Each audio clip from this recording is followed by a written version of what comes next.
Hey everyone, welcome back. If you're getting the verification failed error on OKX app, verification failures are usually caused by small mistakes.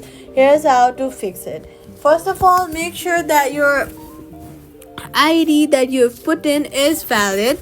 Then upload clear images with good lighting. Make sure to place the government ID that you're gonna give to the app that is in a dark surface with good lighting and with clean camera lenses and not scratched ones to avoid further issues.